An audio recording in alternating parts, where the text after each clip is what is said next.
Assalamualaikum warahmatullahi wabarakatuh. Selamat sore kepada Bapak, Ibu, serta seluruh rekan-rekan sekalian. Puji syukur kita panjatkan kehadirat Tuhan Yang Maha Esa, karena atas rahmat-Nya kita bisa berkumpul dalam sesi belajar seru dengan tema Ketatanegaraan bermasalah, Gen Z harus bayar mahal. Saya, Aziza Mukti, akan bertugas sebagai MC dan moderator pada sore hari ini. Acara ini diselenggarakan oleh Partai X, berkolaborasi bersama dengan Sekolah Negarawan dan juga X Institute sebagai ruang belajar bersama dan refleksi terutama bagi generasi muda. Adapun susunan pada acara hari ini adalah sebagai berikut.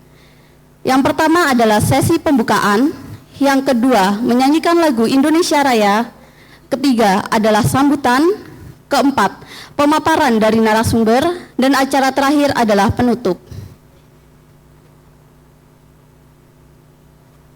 Sebelum kita memulai acara pada hari ini, mari kita panjatkan doa dan harapan semoga sesi diskusi sore ini dapat berjalan lancar, memberi pencerahan dan membawa manfaat nyata bagi kita semua.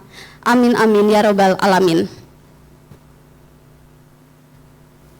Acara selanjutnya, marilah kita bersama-sama menyanyikan lagu kebangsaan Indonesia Raya.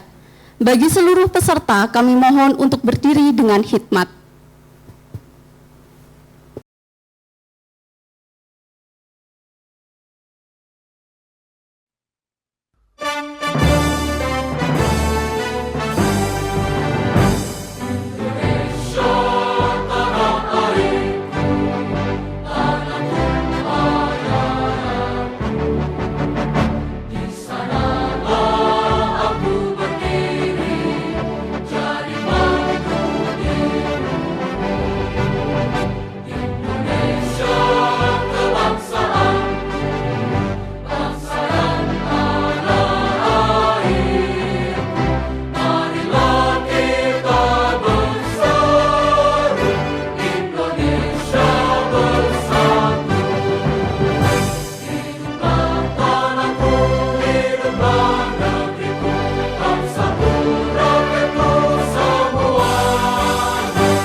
Terima kasih, dipersilahkan peserta untuk duduk kembali.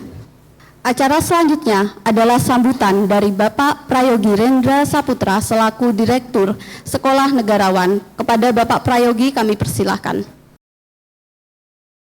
Ya, terima kasih sahabat-sahabat semuanya. Maaf saya di sini bukan so asik kok bajunya kayak gini, cuman karena tadi nggak siap dikasih tahu mendadak ya. Jadi terima kasih atas kehadirannya. Kita semua di sini belajar dengan topiknya kayaknya nggak tahu ini sama teman-teman relate apa enggak. Ketatanegaraan bermasalah, Gen Z harus bayar mahal. Merasa bermasalah enggak? Jangan-jangan enggak. Kan gitu kan. Oh merasa. Ya. Merasa. Kalau yang sudah berurusan sama KTP gitu pasti merasa. Kalau yang belum berurusan sama KTP, belum berurusan sama yang lain-lain nggak merasa. Lalu kenapa bayar mahalnya di mana? Nah, ini yang perlu kita yang perlu kita sedikit kasih clue lah. Sekarang beli beli sabun naik nggak? Beli sunscreen naik? Oh naik. Beli apalagi beli beras, kalau sembako pasti naik ya. Beli sunscreen, beli lipstik naik nggak lipstik? Naik semuanya. Kita sadar nggak kalau itu karena apa, gitu kan? Pajak kemarin naik, baru beberapa hari yang lalu di Pati ada demo besar-besaran yang menuntut dibatalkannya kenaikan pajak bumi dan bangunan sekaligus menuntut bupati untuk turun.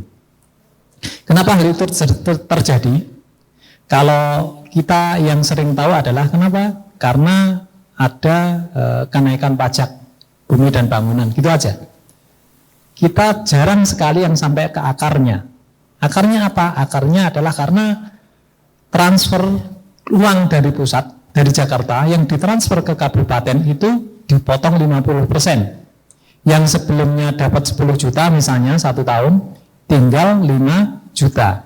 Akhirnya banyak sekali program-program di kabupaten yang tidak bisa dilaksanakan. Nah, terus gimana caranya? Ya dengan menaikkan PBB, cara paling gampang. Itu karena apa? Kenapa yang ditransfer ke daerah cuma 50% oleh pusat?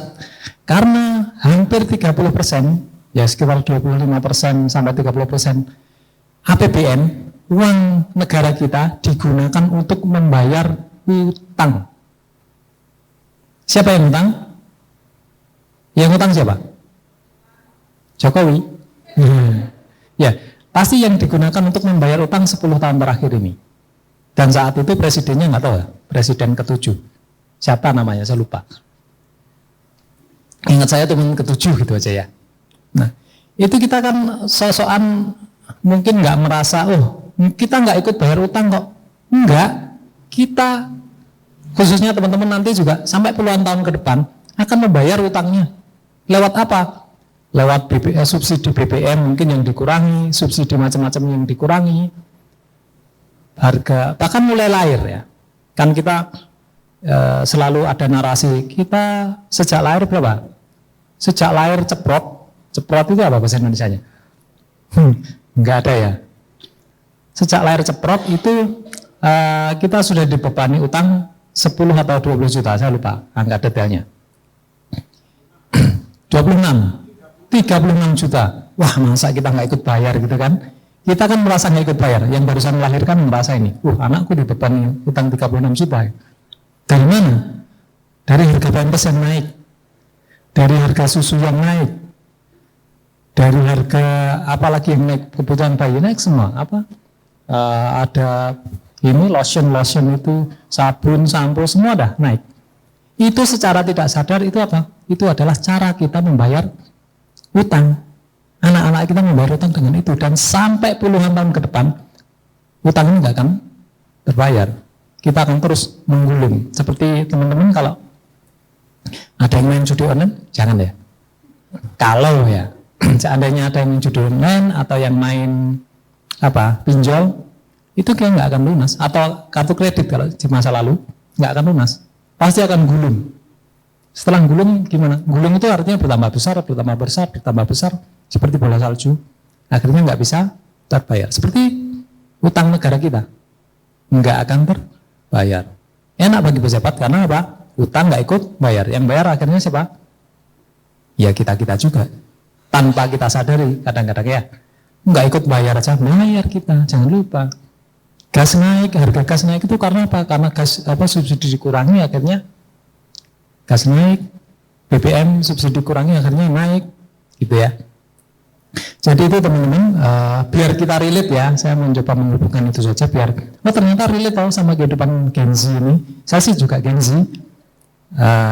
Kalau teman-teman Gen Z dimulai tahun berapa? Kayak yang 97 ya? 97, saya 95 ya, Gen Z lebih dikit lah. Iya, nggak percaya. Saya 95. Yang dihitung, kalau yang nggak dihitung ya nanti. Oke, saya kira begitu teman-teman. Maka selamat menikmati, kita bersama-sama ngobrol di sini, belajar bersama. Untuk apa? Untuk agar kita menjadi sadar lah, ya, bahwasanya kita hidup di Indonesia ini nggak baik-baik saja. Teman-teman sudah pernah melancong keluar ya? Pernah nggak? Pernah kan? Dari sekilas itu bisa nggak tahu rasanya bedanya? Nah, sekilas saja bedanya, apalagi saya sekian lama tinggal di sana, tahu banget. Makanya kalau hidup di Indonesia, rasanya pengen misah-misuh tok. Oke ya, tapi itu cuma misah-misuh itu bukan kata-kata umpatan, kecuali kalau saya mengeluarkan kata-kata misuhnya itu baru umpatan, baru disensor. Kalau gini aja nggak bisa, nggak boleh. Baik, saya kira dari saya itu terima kasih, selamat belajar, selamat menikmati suguhan sore hari ini. Suguhannya apa? Suguhannya ya ada snack, ada minum, dan ada suguhan pikiran kita bersama. Baik, Assalamualaikum warahmatullahi wabarakatuh. Berikutnya, sebelum kita masuk ke acara inti, mari kita saksikan tayangan video berjudul Golongan di Rumah Rusak bernama Indonesia, persembahan dari Sekolah Negarawan untuk Indonesia.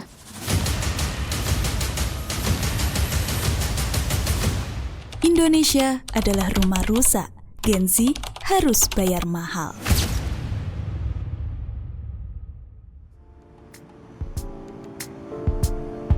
Pernahkah kamu sadar bahwa saat ini kamu tinggal di rumah besar, tapi bocor, kotor, dan penuh tikus?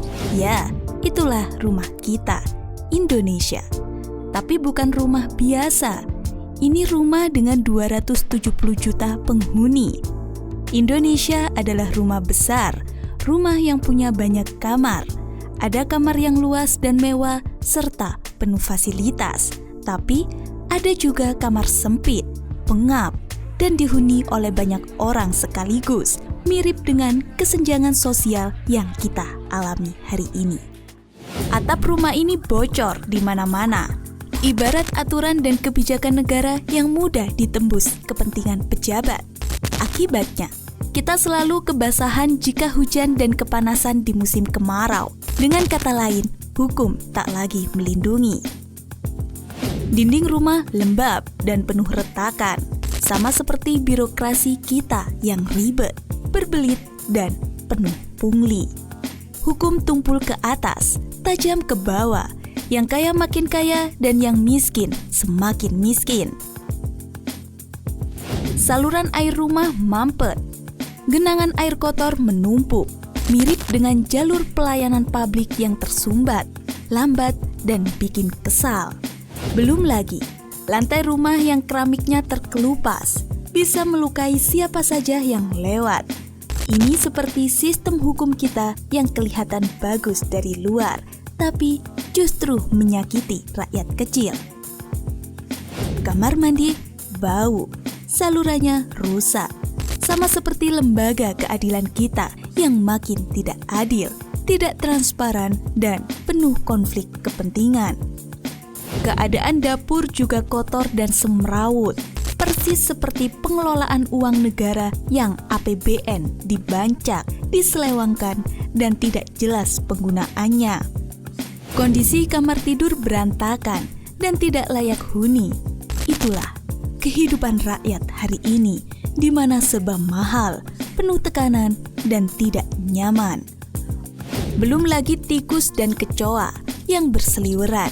Inilah lambang korupsi yang dibiarkan hidup bebas tanpa pemberantasan yang serius. Yang paling parah, fondasi rumah ini mulai retak. Sama seperti struktur konstitusi dan sistem tata negara kita yang mulai disusupi kepentingan sesaat. Rumah ini bisa roboh kapan saja, tapi masih ada harapan karena di antara kita masih ada yang ingin membangun ulang. Lantas, apakah kamu mau terus diam atau ikut membantu memperbaiki rumah ini? Seharusnya, rumah ini dijaga oleh 4 pilar utama, yaitu kaum intelektual yang menjadi otak untuk menentukan arah bangsa, kaum agama yang menjaga moral, TNI atau Polri yang seharusnya melindungi rakyat, dan kaum budaya yang menjaga jati diri bangsa. Tapi kenyataannya, keempat pilar ini sibuk mempercantik kamar masing-masing, tidak peduli atap di atas kepala rakyat udah bocor dan nyaris ambruk. Sementara itu, rakyat yang merupakan jiwa atau pemilik rumah ini terus menderita. Harta mereka diambil pencuri, keadilan hilang, para pilar hanya menonton. Dari kegelapan ini, lahirlah Sekolah Negarawan, sebuah gerakan yang ingin mengingatkan kembali fungsi sejati para pilar. Sekolah ini bukan tempat duduk diam dan dengerin ceramah, tapi tempat menyadarkan bahwa kita semua harus kembali jadi pelindung rakyat, bukan pelindung kursi kekuasaan. Negara adalah rumah kita, rakyat adalah pemiliknya, pilar adalah penjaga. Jika rumah ini rusak bahkan nyaris roboh, lantas di mana lagi kita akan tinggal? Apakah kabur aja dulu bisa menjadi pilihan terbaik? Rumah ini harus didesain ulang supaya menjadi rumah yang aman, kuat, kokoh, indah, dan nyaman untuk ditinggali. Saatnya bangkit, saatnya perbaiki rumah kita bersama.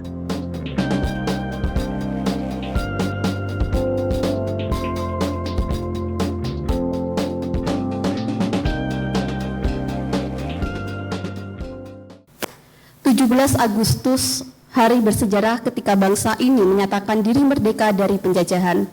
Namun bila kita jujur bercermin, banyak orang berpendapat bahwa kemerdekaan yang kita nikmati hari ini masih belum sepenuhnya merdeka. Kita mungkin tidak dijajah secara fisik, tetapi dalam banyak hal, mulai dari ekonomi, hukum, sosial, hingga budaya, kita masih menghadapi tekanan yang membuat bangsa ini terasa seperti berada dalam kemerdekaan semu. Hari ini kita tidak akan membicarakan masalahnya, tetapi juga menggali lebih dalam apa yang salah dengan sistem yang ada, bagaimana dampaknya bagi kita semua, dan yang terpenting, bagaimana kita bisa mencari solusi bersama.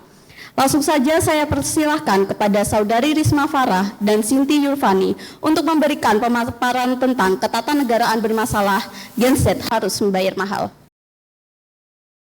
Assalamualaikum warahmatullahi wabarakatuh.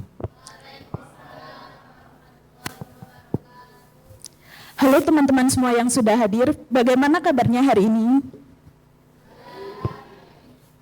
Sebelum mulai, kita mau tanya dulu nih, kalau negara ini diibaratkan grup WhatsApp, kira-kira saat ini kita ini siapa? Admin grup, anggota yang aktif komentar, atau silent reader? Jadi kebanyakan cuma baca-baca aja tanpa ikut ngatur ya. Nah, kalau tiba-tiba ada yang mengganti nama grup dan hapus semua chat, kita bisa protes atau enggak? Itu dia masalahnya. Kalau kita nggak ikut nimbrung, yang aktif cuma segelintir orang. Dan mereka bisa ubah aturan sesuai mereka. Sekarang pertanyaan kedua, kalau rumah kalian bocor, ada tikus, WC mampet, sampai catnya mengelupas, apa yang akan dilakukan? Benerin rumah, pindah rumah, atau diam saja sambil nonton Netflix? Nah, kalau rumah rusak, kita mau nggak mau harus benerin kan? Nah, negara kita saat ini kayak rumah yang kondisinya terlihat seperti pada gambar pada slide ini. Jadi, hari ini kita akan ngobrol santai soal rumah kita bersama yang namanya negara. Dan misi kita adalah bikin rumah ini nyaman bagi semua penghuninya, mulai dari fondasi sampai dengan atapnya. Kondisi rumah kita saat ini sangat banyak mengalami kerusakan. Atap bocor di mana-mana, ini menunjukkan aturan dan kebijakan negara bocor dan mudah diintervensi oleh kepentingan elit.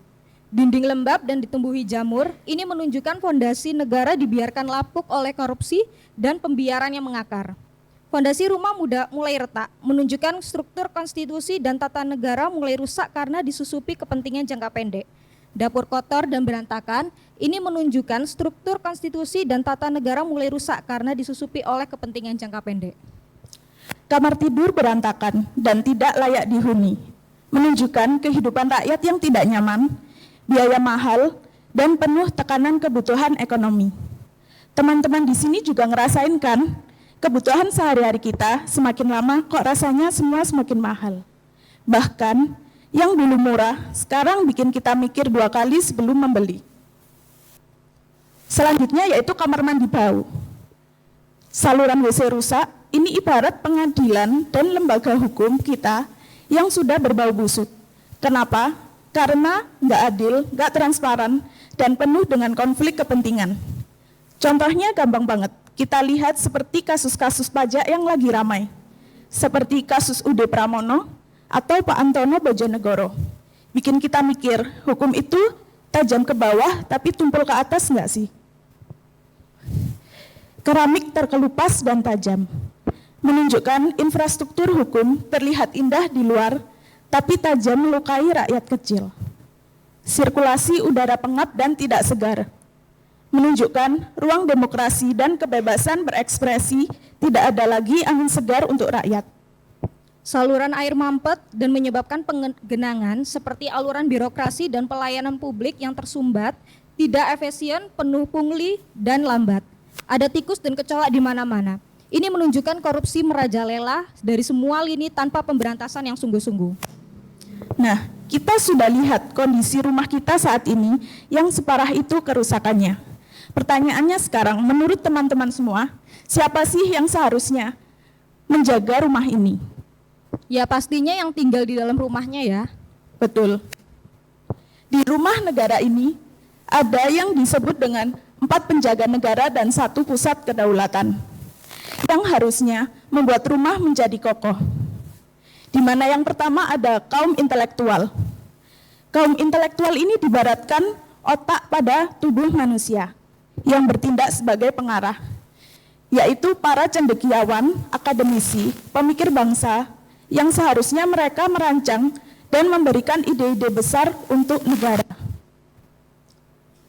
Yang kedua ada kaum agama spiritualitas, diibaratkan sebagai hati yang bertindak sebagai penjaga moral. Ini ada tokoh-tokoh agama, pemimpin moral yang seharusnya menjaga nilai-nilai kebaikan.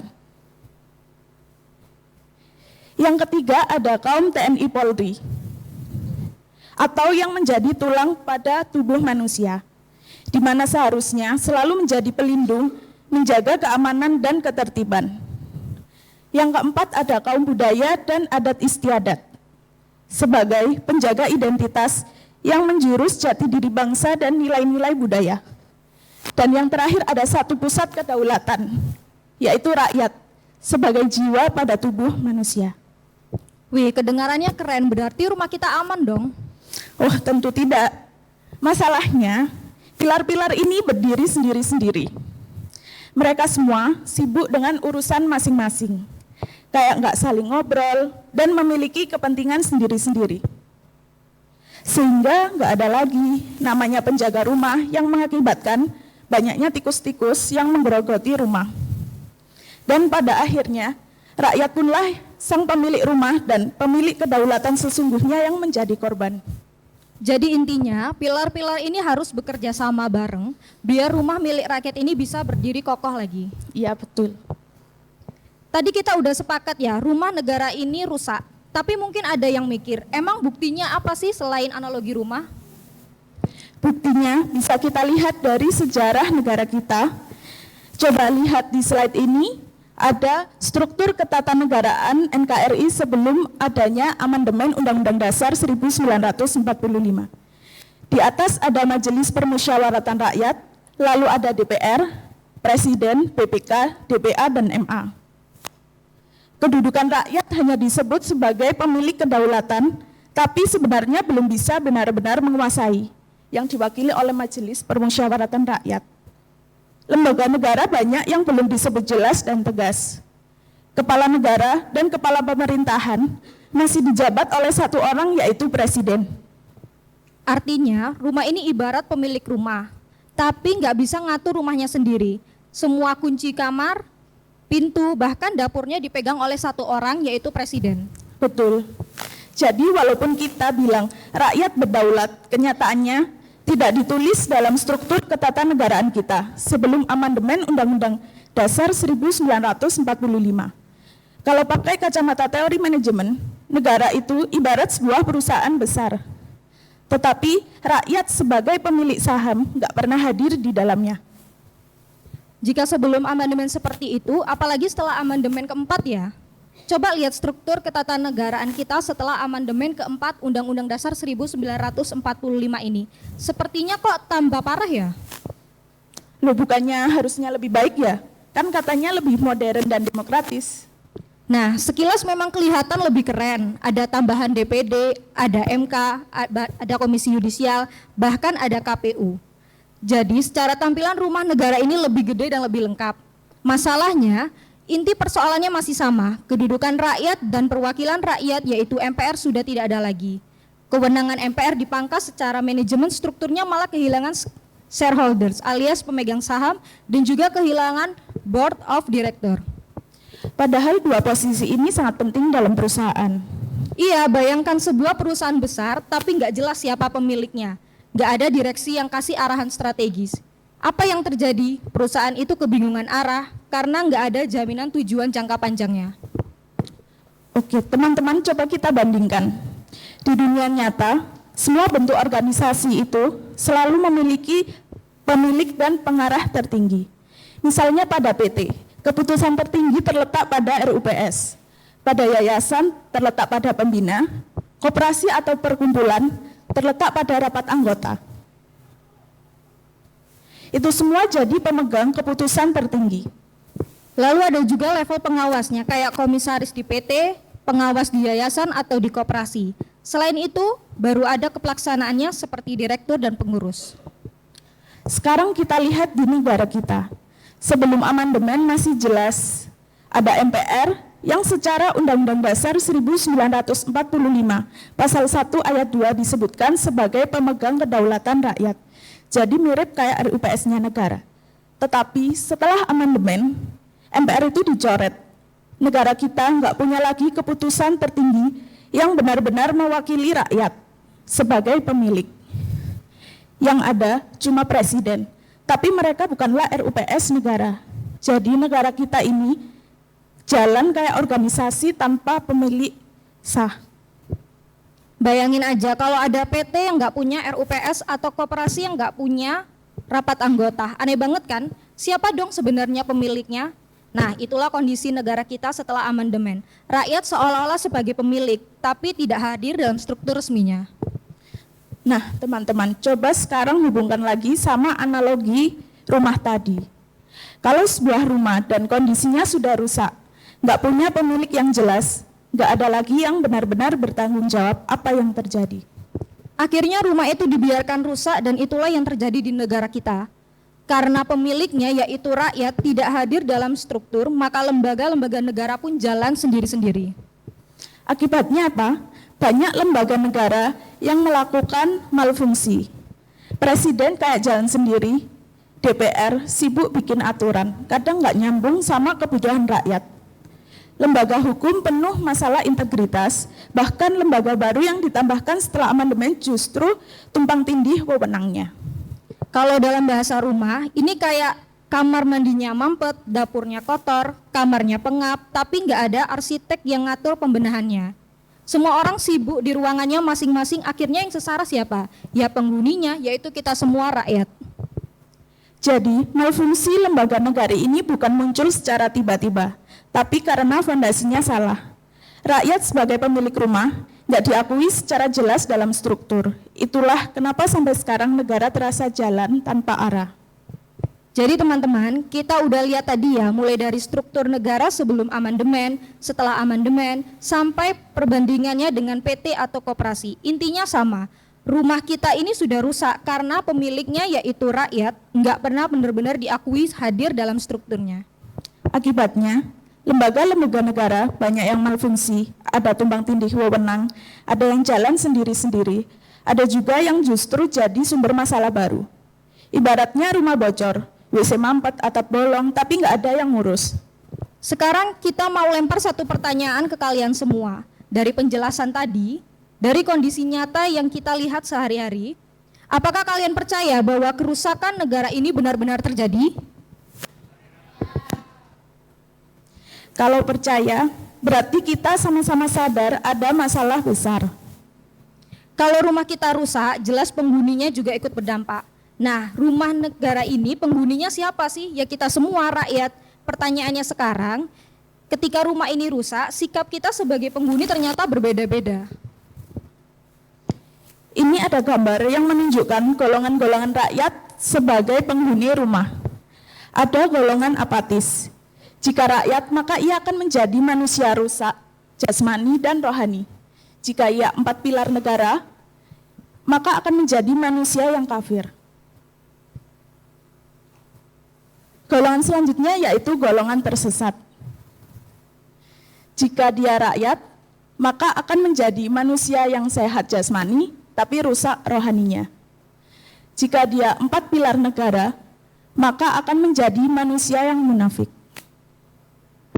Golongan sadar, jika rakyat maka akan menjadi manusia sehat jasmani dan rohani.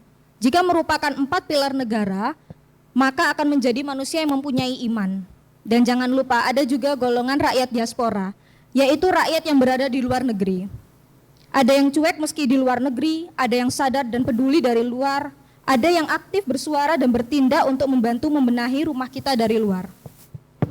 Jadi kondisi rumah yang rusak itu bikin kita kebagi-bagi jadi berbagai golongan.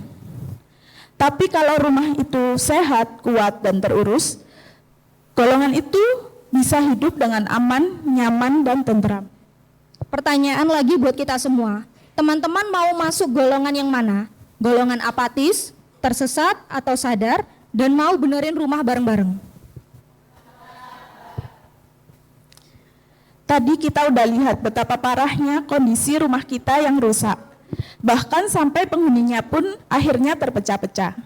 Nah, sekarang kita bayangin, kalau rumah ini dibangun dengan cara yang benar, kira-kira gimana jadinya?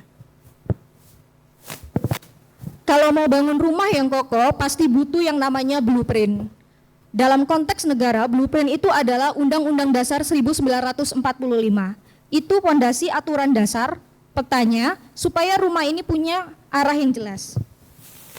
Lalu kalau udah ada blueprint, perlu juga denah atau gambar kerja. Nah, ini yang disebut dengan struktur negara. Jadi kelihatan siapa yang jaga pintu, yang urus dapur, dan siapa yang urus kamar, semuanya jelas tugasnya. Dan nggak berhenti di situ. Blueprint dan dana nggak akan ada jadi apa-apa kalau nggak ada yang mengerjakan. Sehingga kita butuh kontraktor dan arsitektur. Mereka yang memastikan rumah ini benar-benar terbangun sesuai rencana. Kalau semua itu dijalankan dengan benar, hasilnya seperti gambar pada samping itu. Rumah yang aman, nyaman, dan tentram. Rakyat bisa hidup tenang, bukan malah bertengkar untuk saling menyalahkan. Jadi kembali lagi ke kita semua, mau terus tinggal di rumah yang bocor dan rusak, atau kita mulai ikut benerin rumah ini bersama, biar jadi rumah yang layak buat semua. Oke, rumah yang ideal udah kita lihat. Pertanyaannya sekarang, gimana caranya supaya rumah negara ini benar-benar terbangun sesuai blueprint Undang-Undang Dasar 1945?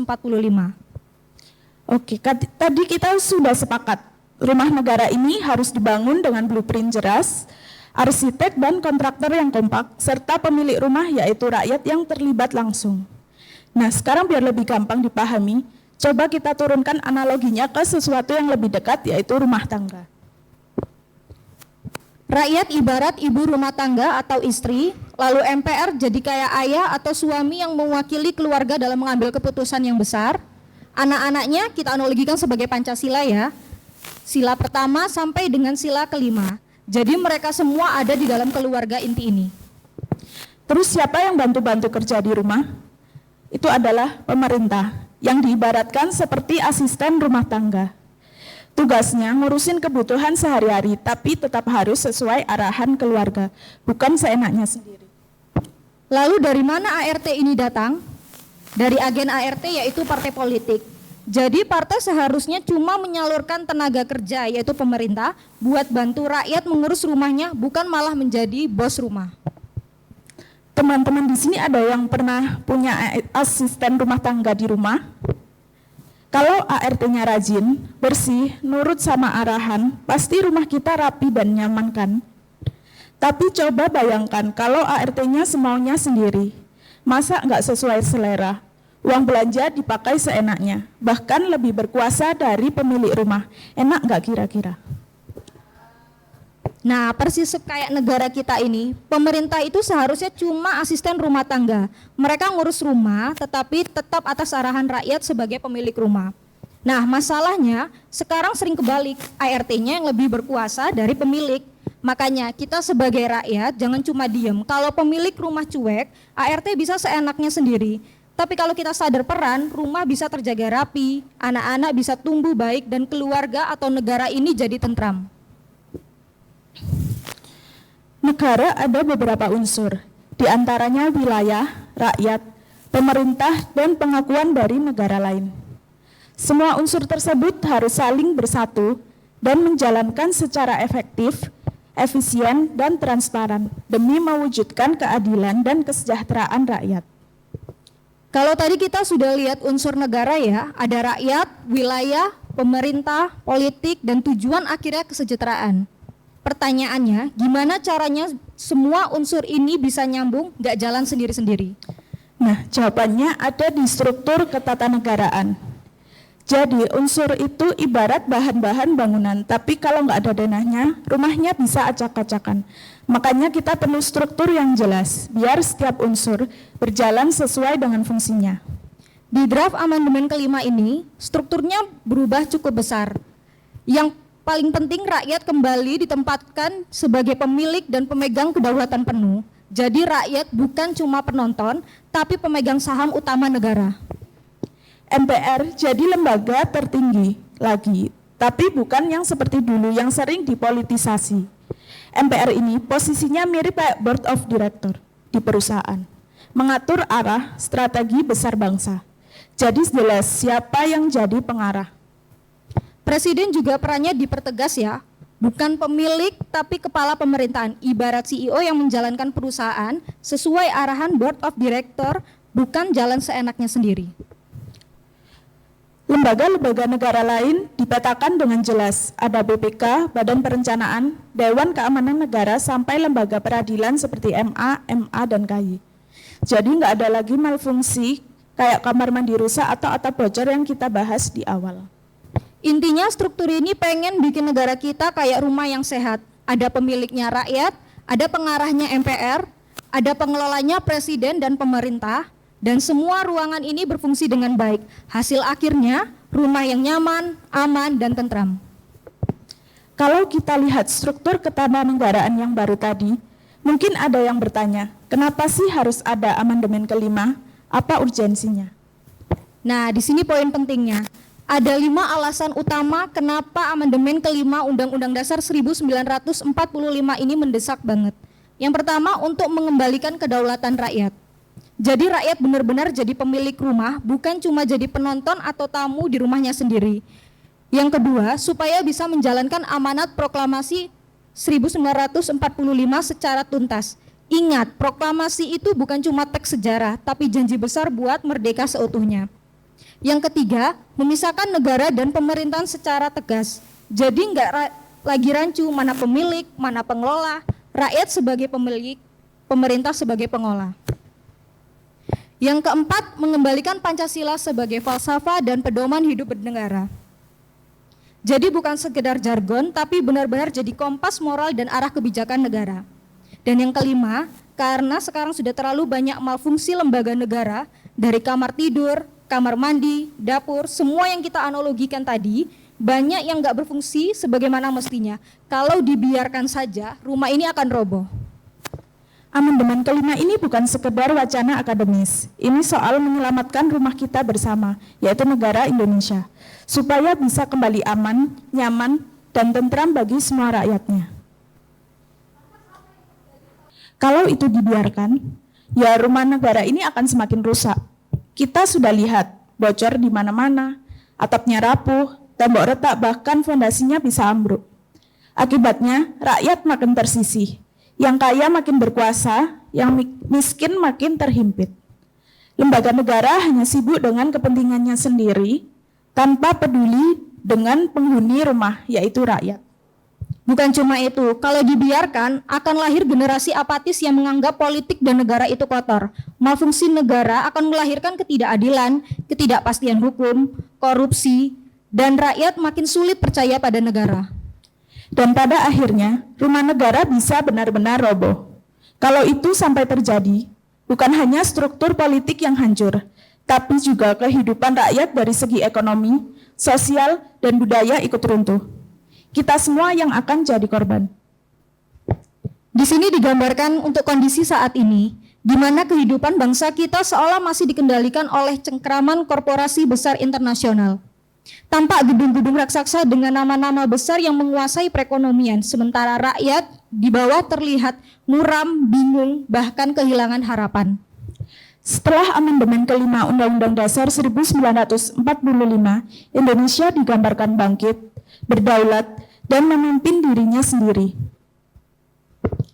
Perubahan ini memberikan pesan penting bahwa amandemen bukan sekedar perubahan kata dalam konstitusi, melainkan jalan menuju perbaikan nasib rakyat. Betul sekali. Jadi, dari ilustrasi ini, kita dapat menyimpulkan bahwa amandemen kelima Undang-Undang Dasar 1945 adalah momentum untuk mengembalikan kedaulatan ke tangan rakyat Indonesia. Inilah harapan yang ingin kita perjuangkan bersama. Sekian dari kami. Assalamualaikum warahmatullahi wabarakatuh.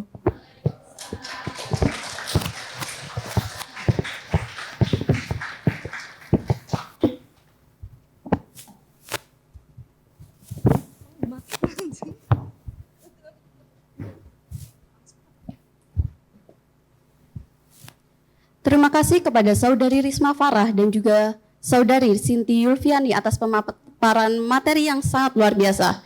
Sebagai pengingat bahwa kemerdekaan bukan sekedar seremonial, melainkan tanggung jawab besar untuk memperbaiki bangsa. Mari kita bersama-sama mendengarkan lagu persembahan dari Partai X berjudul 17 Agustus, Hari Penjajahan Kita. Sebuah ajakan agar kita semua, terutama para pemangku kekuasaan, mau bercermin, berbenah, dan sungguh-sungguh memperbaiki rumah yang bernama Indonesia.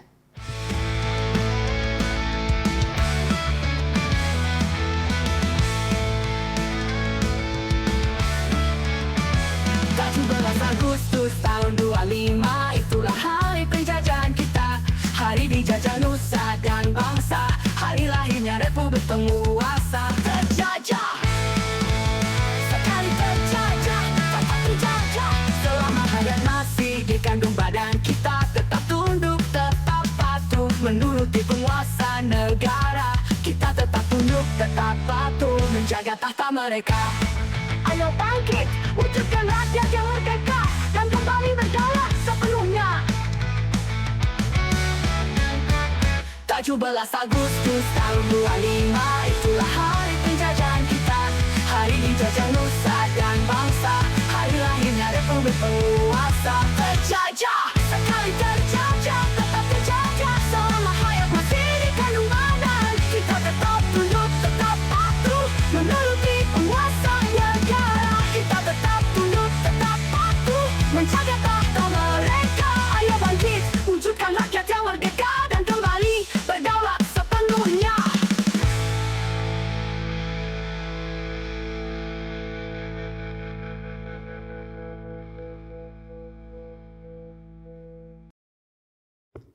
Alhamdulillah kita telah sampai di penghujung acara. Terima kasih kepada seluruh para narasumber yang hebat, seluruh peserta yang telah berpartisipasi, tim panitia dan teknis penyelenggara acara, dan akhir kata saya Aziza Mukti mohon undur diri.